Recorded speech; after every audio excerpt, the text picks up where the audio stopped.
Hello friends, சுவையான சூப்பரான தக்காளி தொக்கு எப்படி செய்யலான்னு பார்க்கலாம் வாங்க. 2 கிணத்துல ஸ்டோர் பண்ணி வச்சிருந்து பார்க்குறீங்களா?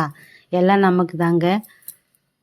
நம்ம எமர்ஜென்சிக்கு எடுத்து யூஸ் பண்ணிக்கலாம். 1/2 கிலோ தக்காளி, ஒரு 3 பெரிய வெங்காயம், ஒரு பெரிய பூண்டு நல்லா உரித்து வச்சுக்கிறேன். ஒரு வாணலில் 2 ஸ்பூன் நல்லெண்ணெய் சேர்த்து, நல்லெண்ணெய் உடம்புக்கு நல்லது, கெடாமல் இருக்கும். ரொம்ப நாளைக்கு இந்த தொக்கு வச்சு சாப்பிட்லாம்.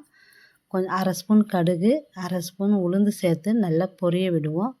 நல்லா பொரிஞ்சதும் கட் பண்ணி வச்சுக்கிற பூண்டு நல்லா பொரிஞ்சு வரட்டுன்ட்டு நல்லா வதக்கி விடுவோம்.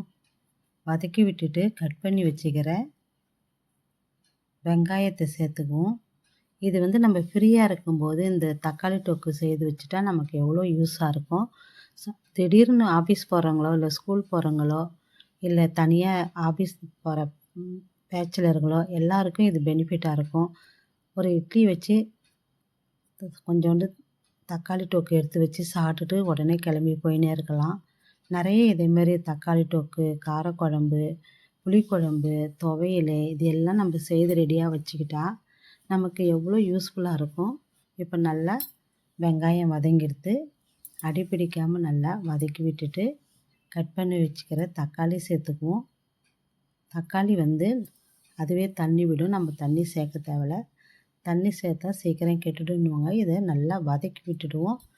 நல்லா வதங்கட்டன்ட்டு விட்டுடுவோம். இது கூடவே கொஞ்சம் கல்லுப்பு சேர்த்துக்குவோம். கல்லுப்பு சேர்த்தா நல்லது. நல்லா வதக்கி விட்டுடுவோம். ஒரு 10 நிமிஷம் ஒரு மூடி போட்டு மூடிட்டு திறந்து பார்த்தா தக்காளி எண்ணெய் பிரிஞ்சு வந்திருக்கும். இப்படி எண்ணெய் பிரிஞ்சு வந்தாவே தக்காளி தொக்கு ரெடி ஆகிடுது. இப்போ நல்லா அடிப்பிடிக்காமல் வதக்கி விட்டுடுவோம். இது நம்ம குழந்தைங்களுக்கும்